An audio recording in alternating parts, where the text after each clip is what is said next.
Hello, everyone. Good morning or good afternoon to you, depending on where in the world you are sitting today. My name again is Beth Wagner. I am a Master Facilitator at Fierce, and I'm thrilled to be here with you today as we dive into talking about building a culture of strong performance. I just want to say thank you to HCI and specifically to Andy for a great introduction.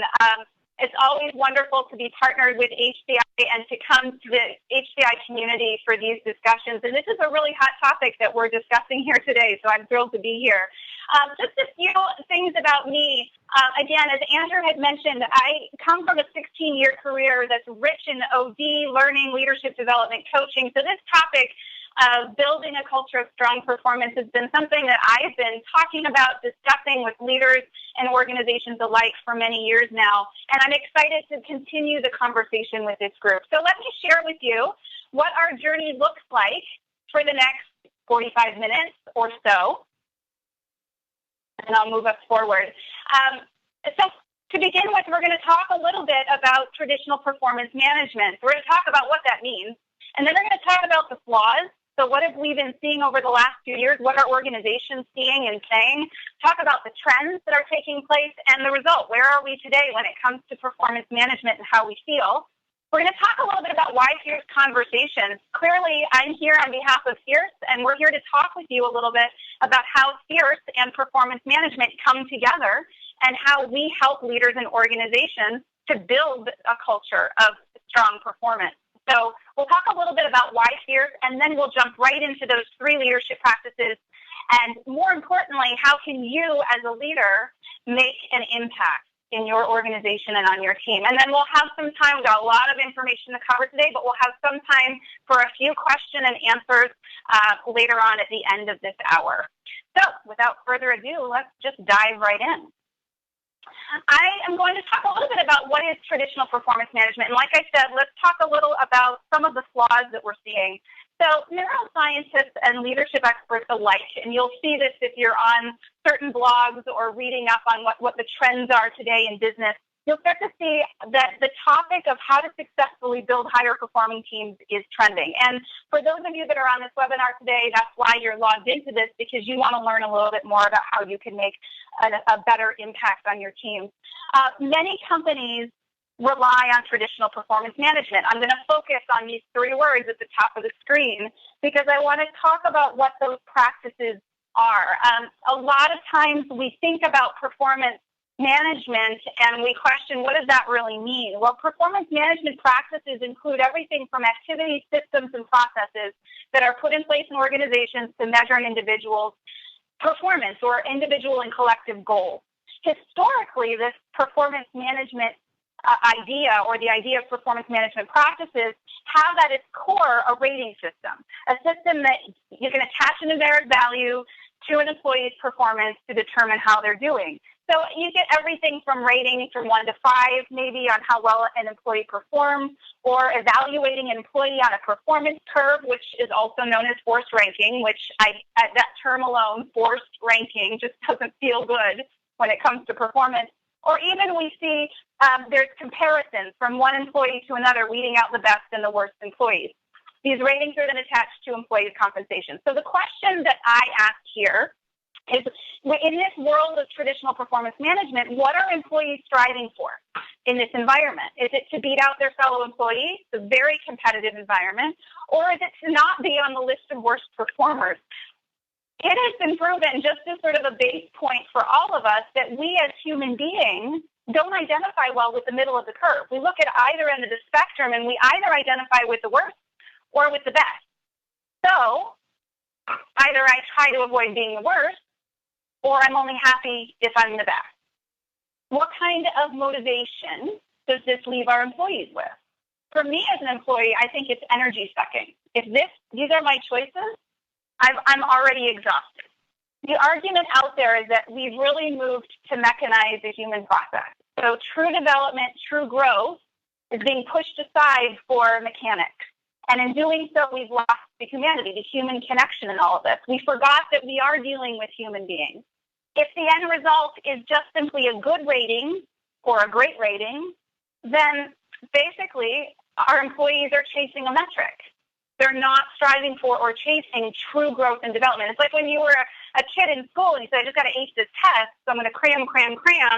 The second the test is over, you pretty much lost everything that it was you studied or that you answered on the test. So we're talking about true growth and development, not just a metric. But don't just take my word for it. So let's look at some of the trends we're seeing in business today, right?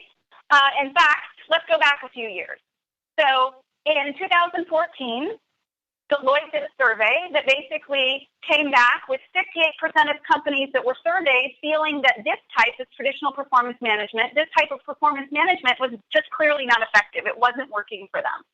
And if we look even earlier than that, there was a study that was put out in 2013 by CEV Research that found that 86% of organizations had already made significant changes to their performance management system, or they were planning to. Here again, it wasn't working for them.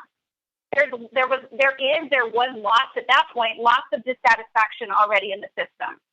So then let's fast forward a few years to see what's actually going on right now. What are the results that we're seeing in organizations? And David Rock from the Neuro Leadership Institute, you may have heard of him. He's got a couple of books out these days, but David Rock has just gotten off of a really big study in 2015 where he and his team found that by November of last year, at least 52 large companies, and these are the big ones, Deloitte, Accenture, Cigna, GE, they had shifted from the practice of once yearly performance appraisals toward that more open, feedback-rich culture. And estimates are actually showing that hundreds of other companies are considering following suit. So it's not just those big ones, it's a lot of other ones as well.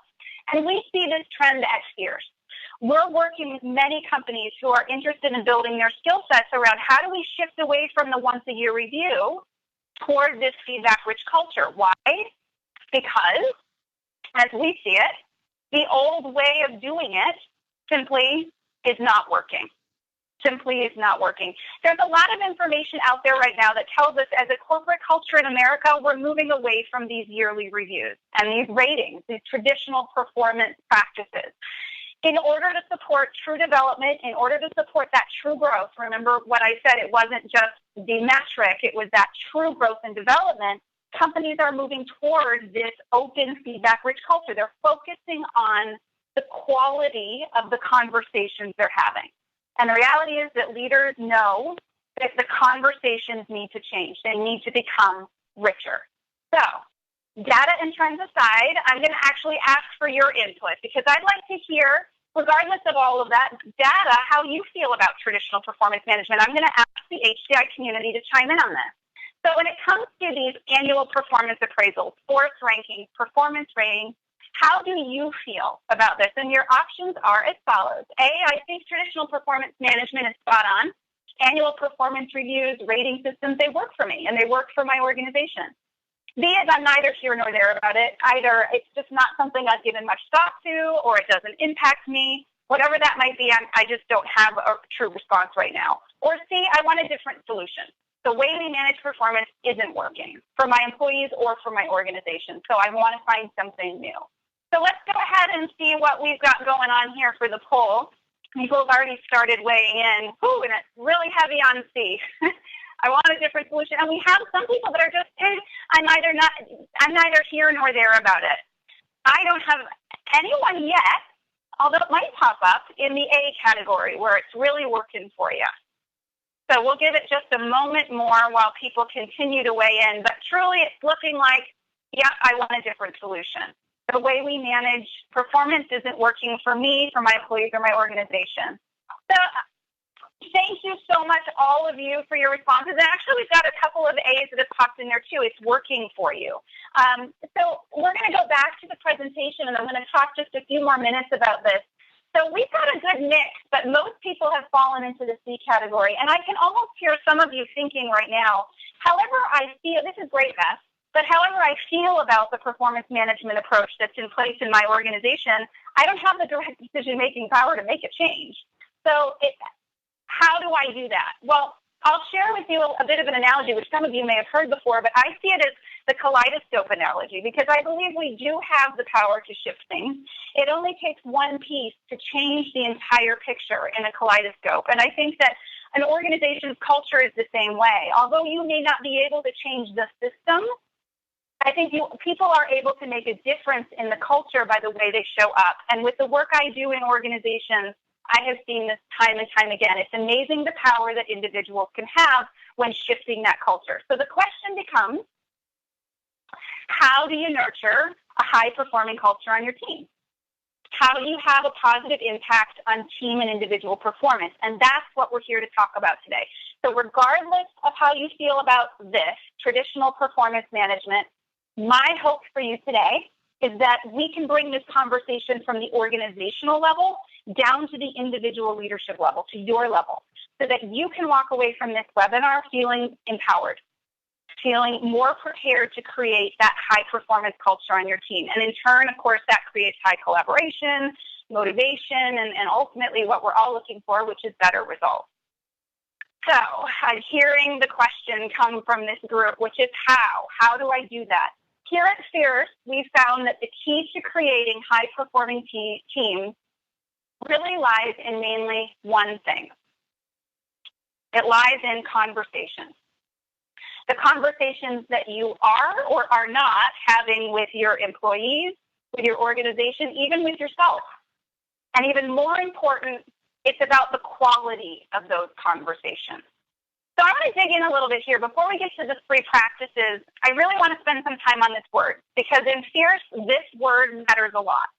The word conversation, those of you who may not know, it actually comes from the Latin conversare, the Latin root. And conversare means to associate with. It's an exchange of sentiments or ideas. The word starts with 3 little letters, C-O-N. And actually in Spanish, for those of you who took high school Spanish, those 3 little letters, C-O-N, in Spanish mean with. At Fierce, being with someone in that dialogue is critical to the success of performance management. Think about it for just a second. In performance management, many times we're discussing ratings. We're talking at an employee. We're talking at them, telling them what they did right to deserve the raise, to deserve the acknowledgement or the recognition, or we're telling them what they did wrong and what they need to do differently, right? At Fierce, we don't call this exchange that I just described a conversation. We actually shorten it to a versation. There's no real sharing. There's no real two-way dialogue happening. Consider this for yourself. When you only have versations with your employees, what's the problem? When you only have versations when it relates to their performance, here's what you're doing well, here's what you're not doing well, here's what I'd like to see differently the next time we come together. All one way, what is the problem with that? I remember a time, I'll share a personal example. Way back when, early in my career, I was reporting to 2 leaders, not 1, 2. That's a totally different story as to why that happened. But I was reporting into 2 different leaders, and I had my annual performance review. Of course, I was incredibly nervous. And it wasn't 2 separate reviews by each leader. I had 1 review with both leaders. I walked in, I sat down, and I proceeded to watch these 2 leaders argue back and forth about how they thought I had performed that year. I kid you not. No questions to me. I mean, I could have been on a different planet. Really, I felt like I was. It was an incredibly uncomfortable and really not valuable at all experience for me. I was confused. If anything, I walked away utterly confused. And it had no real impact on my growth or my development. I was just a spectator in the process. I was physically in the room, but it wasn't really part of the conversation. Real conversations, I'll say fierce conversations, require that both people, in my case all 3, are present, and not just physically present, but actually invited into the conversation, sharing their perspectives together, interrogating the reality of the situation, provoking learning in each other, tackling the tough challenges, having those difficult conversations, all the while, and we'll talk about this today too, enriching that relationship, building trust. I can tell you right now, when I walked away from that performance conversation that I just mentioned, there was no trust built. I was frustrated. I was a little annoyed, and I was very confused. So there wasn't trust built in that experience for me. So real conversation is the key. That's what I'm saying, right? Why is this important? I want to take you through a brief activity so that we can explore this a little bit more together. And I want to share a belief that we hold strongly here at Fierce. While no single conversation is guaranteed to change the trajectory of a career, a business, a relationship, or a life, any single conversation can. For those of you who have been with us before, you've seen this quote. We often introduce this quote in our webinars. We always introduce it in our workshops because it's so fundamental to what we do here at Fierce. And in the spirit of learning and leadership development, I'm going to ask you to think about this quote as it pertains to you. Specifically, my question to you is, when have you had a real conversation, two-way dialogue, not a versation, a conversation around performance that actually changed something for you or the other person? Reflect for yourself and think about a time when that happened. A conversation about performance changed something for you or the other person. I'm going to give you about 10 seconds of silence to reflect on that.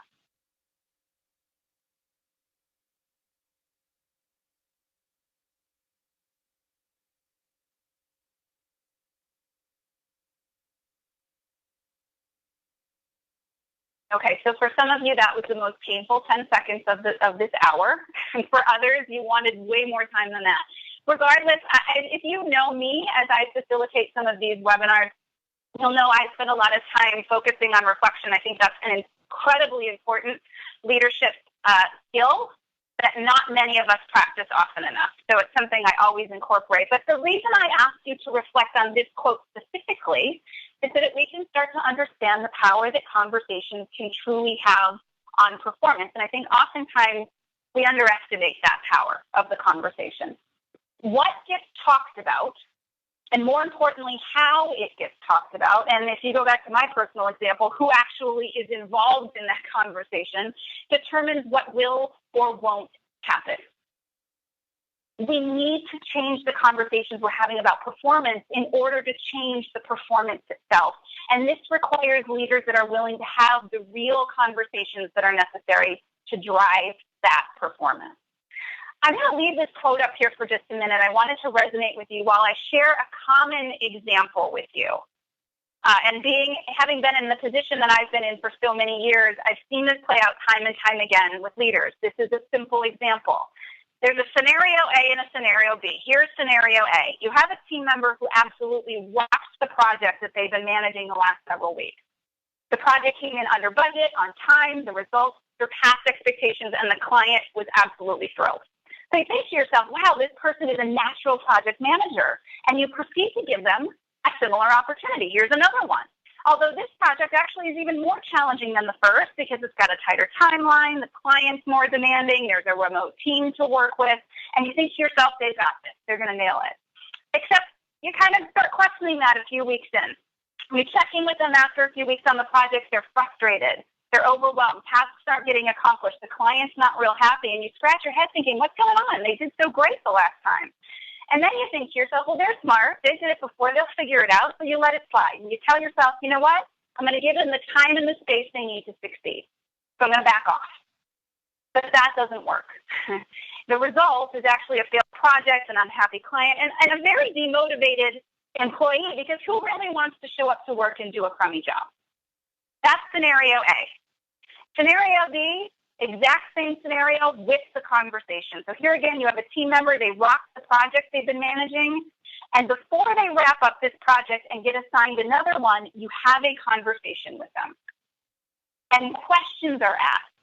It's not just, you did a great job, here's what you did well, but instead you lean into curiosity and you ask questions like, what were keys to your success in this project? How come you did so well? What do you think you did well, and how did you do that? And then what do you see as your strengths? And what challenges did you face, and how did you get past those? Lots of questions. What you begin to understand through this line of questioning is that your project manager considers highly collaborative, team-centered projects work their forte. They love it. They excel in that. And this project was just that. On the other hand, they shared what they really struggle with is a remote team, or having to self-start when they don't have much collaboration up front. This changes how you feel about that second project. In fact, it doesn't change whether you're going to give it to them, because you do, but ultimately it changes the support that you offer them through the beginning of this project, given that they're going to manage it remotely and do a lot of individual work, which changes the outcome of the project and the success of it. I have seen this time and time again, and after 15 years of working closely with thousands of leaders and organizations, what we know to be true at Fierce is this: building high-performing teams and sustaining them requires leaders to build relationships through conversation. It's not transactional. It's not once a year I'm going to dive in, or when they screw up, I'll finally give them some feedback. Building high-performing teams, more importantly, sustaining those teams, requires building relationships through the conversation. And we're going to talk in detail. This is part of our 3 practices that I'm going to get into in just one moment. But we need more frequent, ongoing conversation in our leadership practices in order to drive performance results. We can't just rely on that once-a-year conversation, because as we said and as we see, it doesn't work. Those don't work. So how do we begin to have those conversations? How do we start to show up in a way that has an impact on building these higher performing teams? I'm going to share 3 practices with you from a Fierce perspective that will lead performance on your team and with your employees. These are things that we at Fierce, we see leaders who are driving performance, who are doing it well. They're doing these practices. They're actually leaning into these practices and doing them well. So here we go. 3 leadership practices. The first leadership practice is simple. It's not rocket science. You're not going to walk away with 100 pages of notes here, but sometimes the simplest behaviors are the hardest ones to institute, and I think we can all attest to that. The first one is simply to have the conversations. More specifically, I'm going to talk about tracking trends on your team and also avoiding missing conversations. So often, I see leaders put off, avoid, make excuses for why they can't or shouldn't have that conversation with that person. They'll never change. They're not going to get it. They can't handle it. We've been here before, etc. All probably very real excuses. And at Fierce, we know that effective leaders, the ones that do it well, track the trends in their team. What does this mean? What does it mean to track trends? They know what their goals are. They know what their team members' goals are. And they take note of whether they're trending toward or away from those goals. And when they find themselves off track, they hit the pause button, so to speak, and they have the conversation. They explore more deeply what's going on. They course correct. And oftentimes these aren't the easy conversations. These aren't the attaboys, although those are very important as well. But a lot of times these are the tough conversations, the tough feedback conversations that require us to confront behavior or give difficult messages. So let me talk with you a little bit about difficult performance conversations, and I'd love to hear from you. Here's an opportunity for you to chime in again. And I want you to be honest. I have no visibility, nor does anybody else, around who votes in what particular way. So please be honest with yourself. But when it comes to difficult performance conversations, how do you show up? Do you have them and have them often?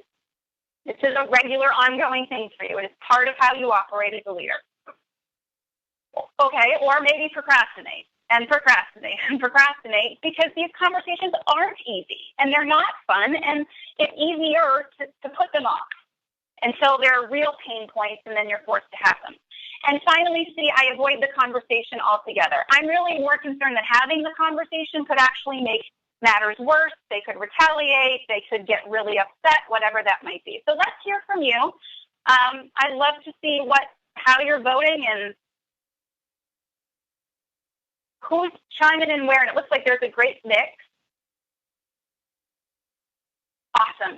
I see a lot of people saying, nope, I have them. I see the value in them. I know they're important, and I have them often. And then I also have a wonderful cadre of people who are saying, yeah, I do procrastinate. I'll admit it. I'll raise my hand on that. They're not easy. They're not fun.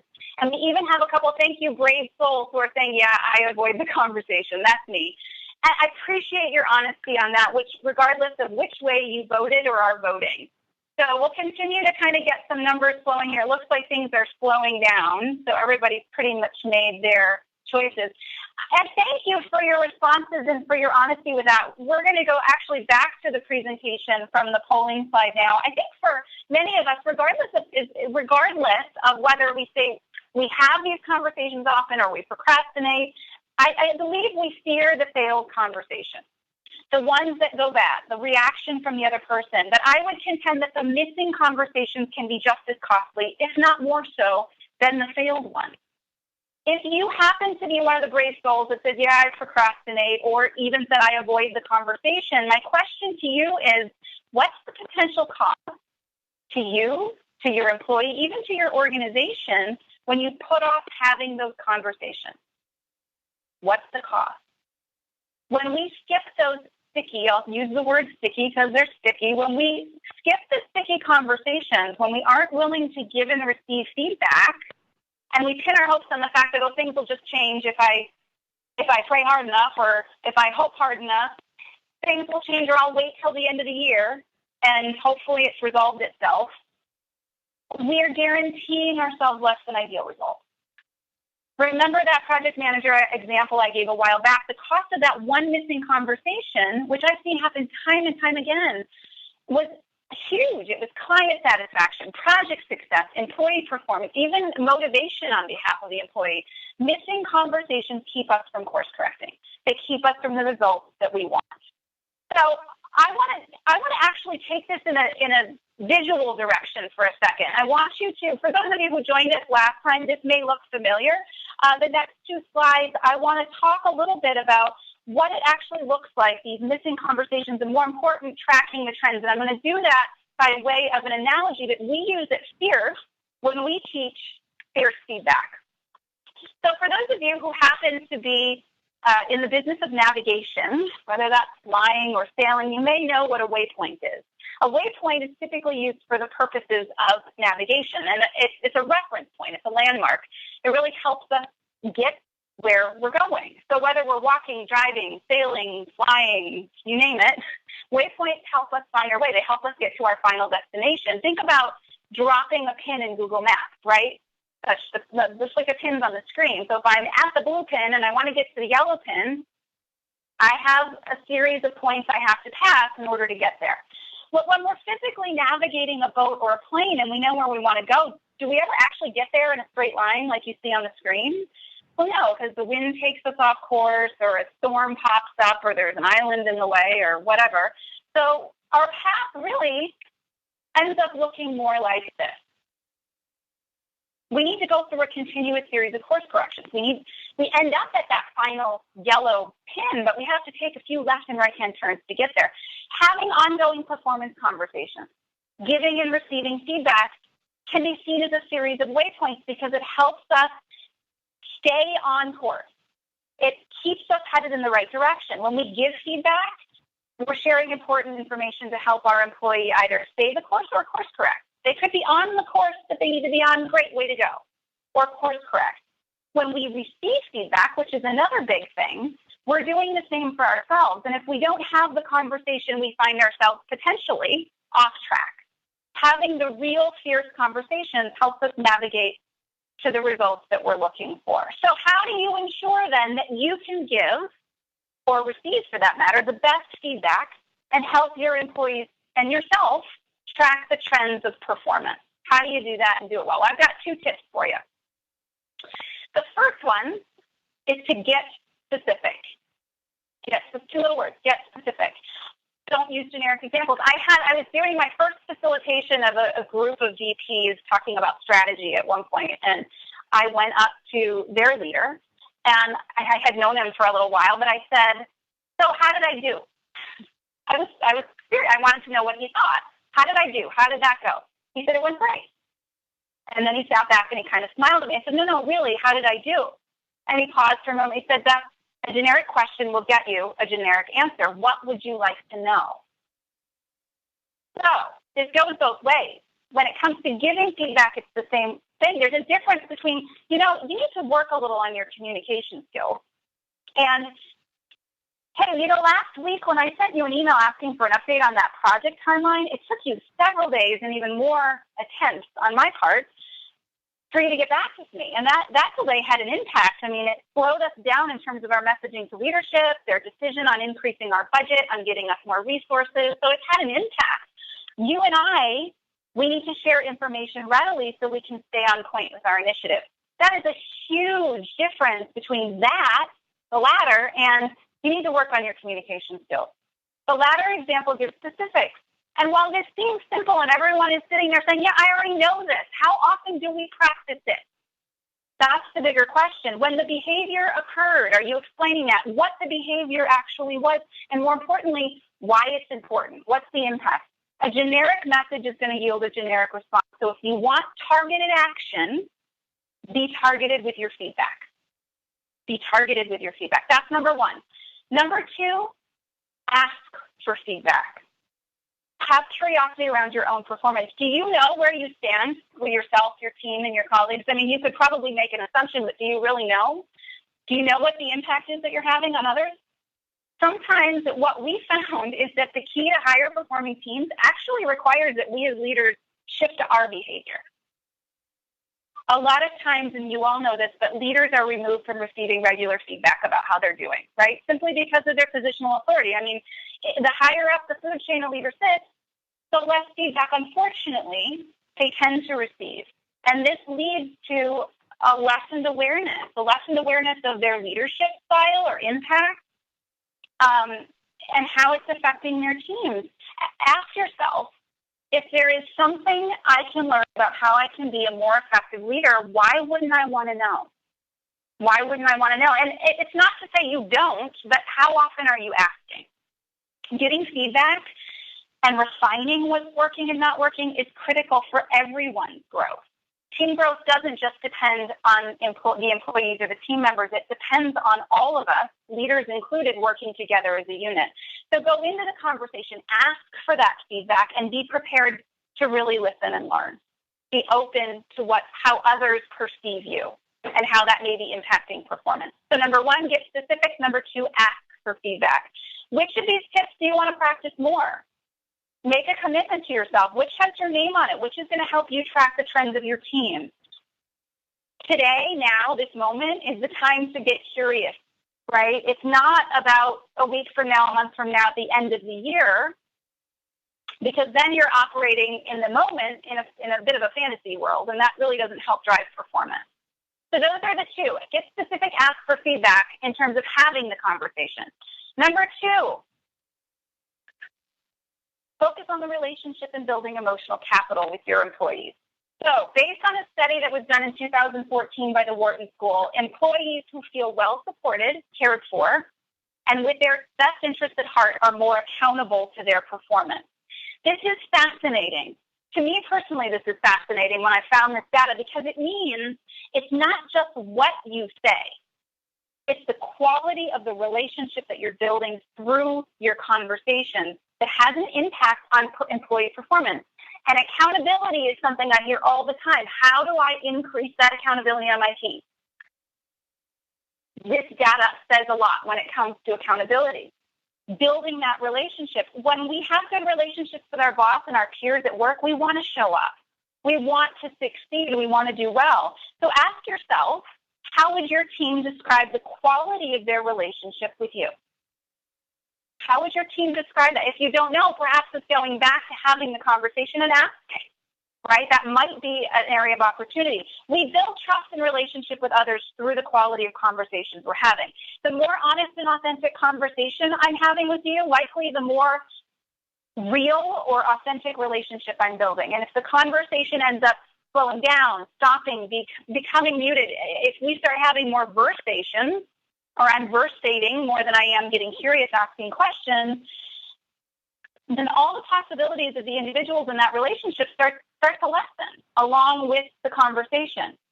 If you think about those people in your life that are good at relationships, who are good at building trusted, strong relationships with people around you, what traits do they possess? What traits do those people, it might be you may be very good at this. What traits do you possess? We find that people who are really good at building relationships really listen, and they seem to understand people well and what makes them tick. They're also individuals who are really aware of how they come across or their impact on others. Effective leaders are often good at all of these things. And they have what we consider high emotional intelligence, high emotional quotient, EQ. For those of you new to this term, it's defined simply as my awareness of myself, and my impact on other people, as well as the ability to understand and connect with the emotions of other people. How am I connecting with those individuals? With our work around the globe, Fierce has recognized that the most valuable currency any of us has isn't money, intelligence, attractiveness, self-sufficiency, or charisma. What we have found is it is the ability to build relationship. It's emotional capital. And that term emotional capital, we build or lose emotional capital, aka trust. That's a simple way of putting emotional capital with every conversation we have. So if we go back to that traditional performance management structure or practices, it may require dialogue, conversation. However, it tends to limit that authentic, real, consistent conversation with employees, with each other. It's more transactional. It's metric-based. It's not human. It's not based on human connection. So what are some tips to building relationship? How do we start to build this emotional capital? I've got a couple of tips for you. The first one is to take responsibility for your emotional weight. What does this mean? Well, as a leader, there is no trivial comment. I guarantee you that something you don't even remember saying to an employee, perhaps even years ago, may have been so impactful in a negative way that it's an issue that has halted progress for them even today. Or perhaps there's an individual that's so grateful to you to this very day because what you said was exactly what they needed to hear, and it inspired them to do great things to move forward. Our wake is much larger than we realize. So just as the wake of a boat continues to ripple across the water, long after that boat is gone, our words also leave a wake, positive or negative. An emotional wake is what we feel, what people feel, what they remember after the conversation is over. And when we take responsibility for that emotional wake, we think before we speak, and we consider our impact on others. Even when delivering difficult messages, this is not about making everybody feel rosy. Sometimes there is a need to sort of create that irritant, I call it, not irritating, but to be an irritant, to drive someone to help them to course correct. But even when delivering difficult messages, the intent is to move the relationship forward instead of backwards. So that's number one. Take responsibility for your emotional wake. Number two, obey your instincts. So here's a good one. Have you ever had a gut feeling about something and then perhaps you disregarded that feeling and lived to regret it later because you didn't pay attention? If you go back to that project management example that I gave you before, that leader not having, they knew something wasn't right, but instead of pausing and having the conversation, they turned their head and said, nope, it'll work itself out.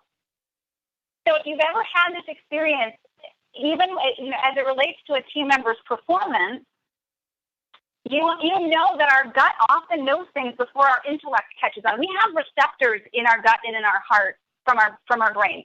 Neurons they're firing to different parts of our body, which is why we feel things in that sense in those places in our body. So it's our brain telling us something.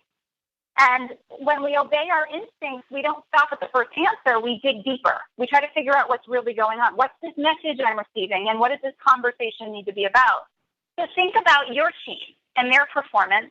What instincts have been beckoning you? What conversations are required? Do you have a feeling about someone or something that I need to have a conversation about that with them? Write it down and then invite it to take place. Because here's the thing. Increasing the quality of the conversations you're having will help you build that emotional capital. It will help you have a direct impact on performance and individual accountability. Finally, number three is to guide others to embrace accountability. So this final leadership practice, I mentioned the term accountability a couple times in the last few minutes, and I want to focus a little bit more deeply on accountability. If you've ever felt that people on your team don't always do what they say they're going to do, oftentimes we've, as leaders, have had this experience, and when managing performance, what we do is we focus on holding others more accountable. But what does this really mean? In today's corporate culture, it means holding someone else accountable really translates to who's going to be responsible if this fails, or who can I blame if this doesn't go as planned. Blame and culpability are often attached to our experience with accountability. So at Fierce, I want to shift our context a bit, because at Fierce, when we think about accountability, we believe accountability is a desire to take responsibility for results. It's a bias toward action, an attitude. It's a personal, private, non-negotiable choice about how to live our lives. Fierce accountability is not about fault and blame. It's a choice. So what happens when fierce accountability is present in an organization, when people are choosing to take responsibility for their results? And I want to get you to chime in on this. You've got a lot of options here. We're going to do one last poll. What benefits do you most enjoy when true accountability is present in your organization? I've got a lot of options for you, and you can choose as many as you want. But what do you most enjoy? A, people take ownership of their decisions and get things done. B, performance feeds into business results. C, employees are motivated to ask, this is a good one, what more can I do? Not when's enough? What more can I do? Goals and responsibilities of individuals are clear, actionable, and they're linked to organizational goals. And finally, there's strong buy-in to the organization's goals and a high level of trust in the leaders.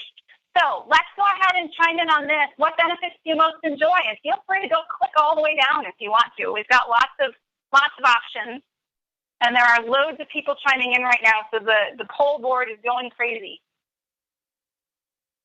It looks like, what's in the lead? So we're slowing down just a little bit, but it looks like right now what's in the lead is that people take ownership of their decisions and things actually get done. I mean, who wouldn't want that, right?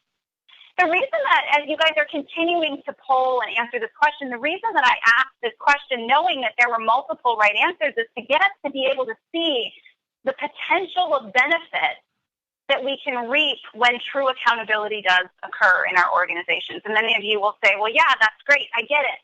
I know this happens. That's why I want more of it. So how do I hold other people accountable?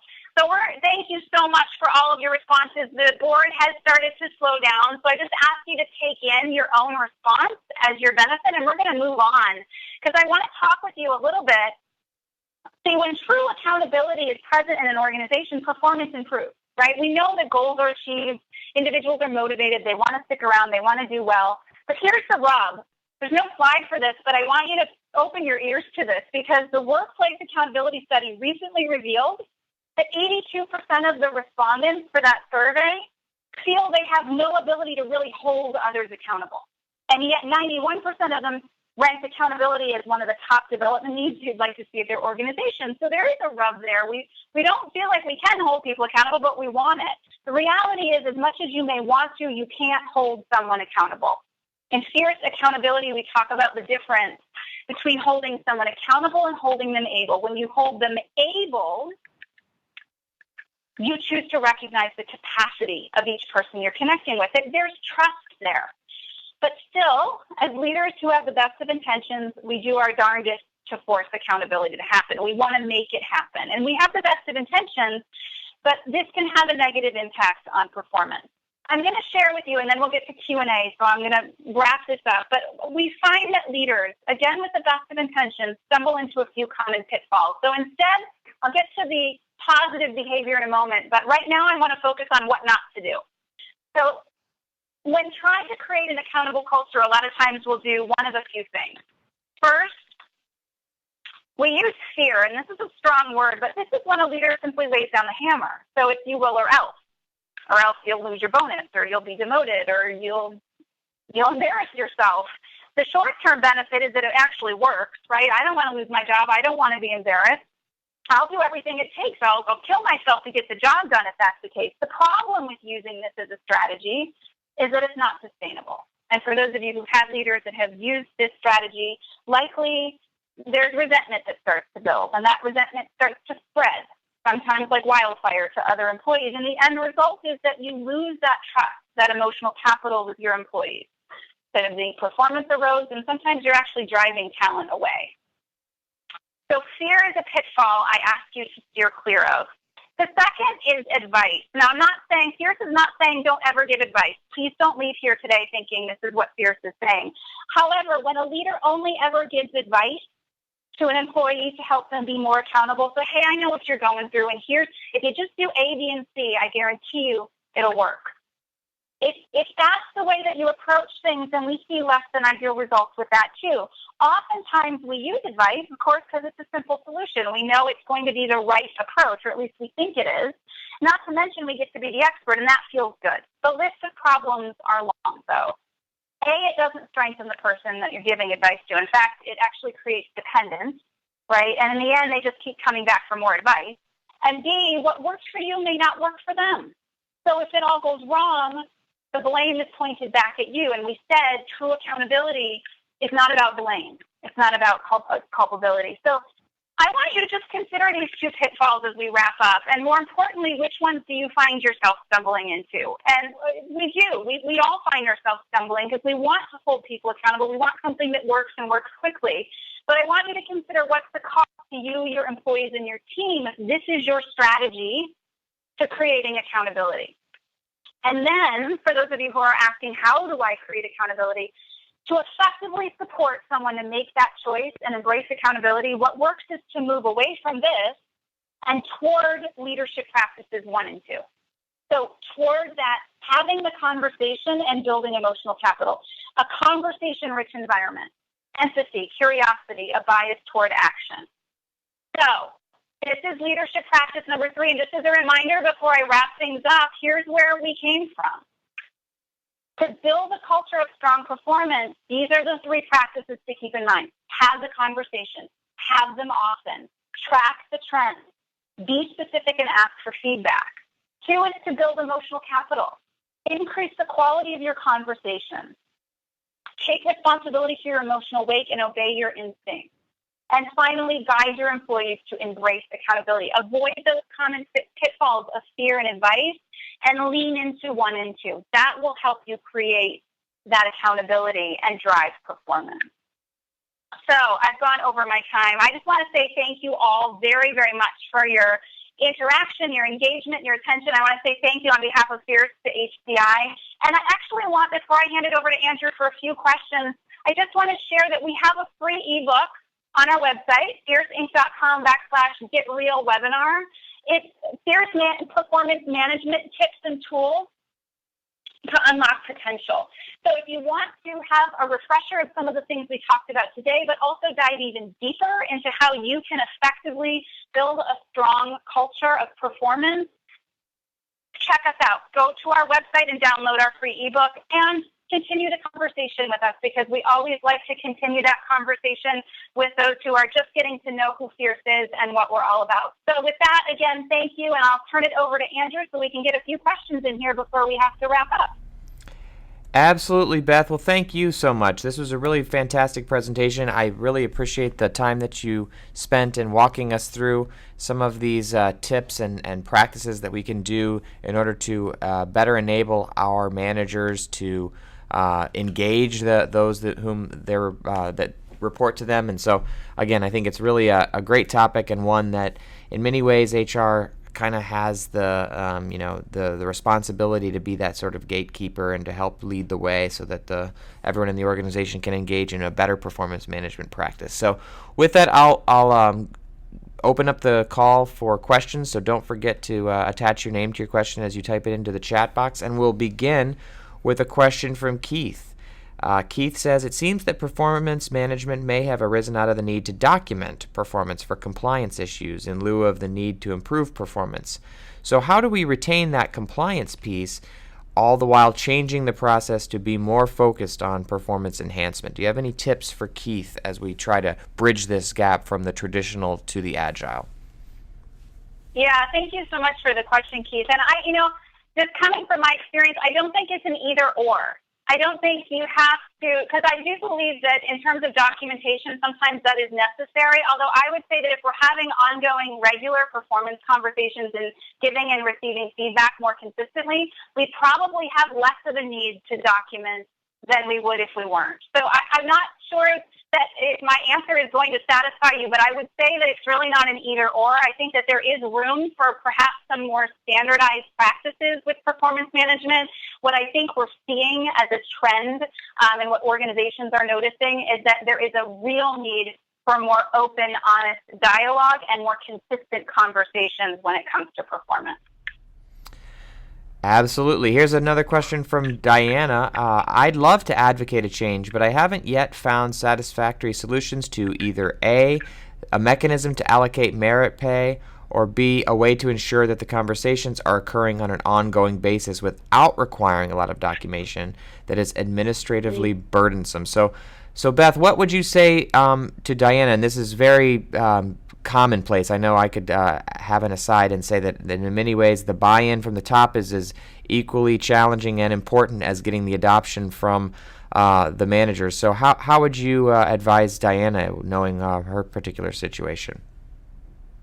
Yeah, thank you. That's a great question. And I think that that's probably a lot of what the dialogue is right now, right? It's going back and forth. If you start to look at blogs and different studies and things that are happening, even David Rock speaks a lot about, there's still a question about how do we balance that. So we need to have some sort of a way of saying, well, this person excelled, and therefore, based on the amount they've excelled, we're going to do this and give them X. But we also want to make sure that managers are having those feedback conversations. So how do you ensure they do that? And I think probably, we all also have to be kind to ourselves as leaders. I was talking to an individual a few weeks back, and she said, what's worked for us in our organization is meeting our managers where they're at. So understanding that this whole idea of having more open dialogue or giving and receiving feedback is a new concept, because we've been so used to attaching this metric or mechanism to it that we've lost that skill in having the conversation. So what we've said is we've started to put a few things in place. For instance, saying we need to have at least one conversation with each employee a month. I mean, that's not daily conversations, but it's a start. So I can't answer for your organization, for where you're at, or even what some of your practices were in the past, but I will just acknowledge that I think that's the concern with people, is how do we start to balance the open and honest feedback and the conversation-rich environment with this need to still be able to compensate people for and attach that metric. And I think that also has to do with conversations between the higher-up leadership in an organization and those middle managers, right? Increasing those conversations so we can start to figure out how do we attach compensation to this. It's a great question, and I don't know that I have the silver bullet answer for you, but I'll acknowledge it's a good one. Well, Beth, I think that's a great answer. I'll just add on to that I think one of the things from our recent performance management innovation course was when David Rock spoke and mentioned that just having those conversations be more about development, you end up, from a manager perspective, being better able to evaluate the talent, even if the discussion, I should say, isn't evaluative in nature.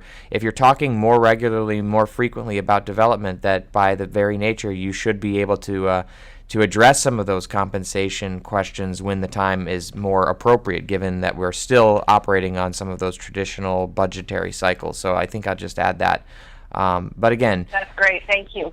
I think this has been a great conversation that we've had here today, and one that I really hope we can engage in further. And again, I encourage all of our members to go ahead and download the free ebook if you want to dive in a little bit deeper. But with that, we've wrapped up our session today, and I want to give a big thank you to Beth Wagner for her participation in the program. And of course, I'd be remiss if I didn't extend the biggest thank you of all to each and every one of our members who've taken their time out of the day today to spend with us.